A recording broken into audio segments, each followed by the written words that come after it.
Hi అందరికీ. ఈ సంవత్సరం మీ అందరూ దీపావళి పండుగ బాగా చేసుకున్నారా? మేము హెల్సిన్బర్గ్లో అయితే చాలా బాగా చేసుకున్నాము. అందులోనూ మాకు నోములు ఉండే దానివల్ల నేను కొన్ని ప్రసాదాలు అయితే చేసినాను. ఏమేమి చేసినానంటే వడ, తాలింపు, అన్నము, సాంబారు, ముద్దపప్పు, పాయసం అయితే చేశాను. మార్నింగ్ నుంచి నేను ఒక్క పొద్దు ఉండే దానివల్ల చాలా టయర్డ్ అయిపోయినాను. మా హెల్సిన్బర్గ్లో చూసారంటే ఉండేది ఒక టెంపుల్, అది కూడా ఈవినింగ్ 4 o'clockకే ఓపెన్ చేస్తారు. ఇంకా అప్పుడు దాకా నేను ఒక్క పొద్దు అయితే ఉన్నాను.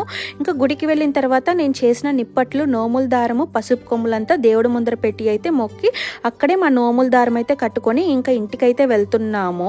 వెళ్ళే అప్పటికి చాలా లేట్ అయిపోయిందనేసి ఇంకా కింద కార్ కి పూజ చేసేసి ఇంటికి వచ్చి ఎలక్ట్రిక్ బైక్ కి, సైకిల్ కి, మా భవేష్ బైక్ అయితే ఇలా పూజ చేశాము. అలానే నేను చేసిన నైవేద్యం అంతా ఒక ప్లేట్ లో పెట్టి దేవుడి ముందర నైవేద్యంగా పెట్టినాను. టెంకాయ కొట్టి తీర్థం పుచ్చుకున్న తర్వాత నా ఉపవాసాన్ని ముగించుకొని దేవుడి ముందర పెట్టిన నైవేద్యం ప్లేట్ అయితే తీసుకొని తిన్నాము.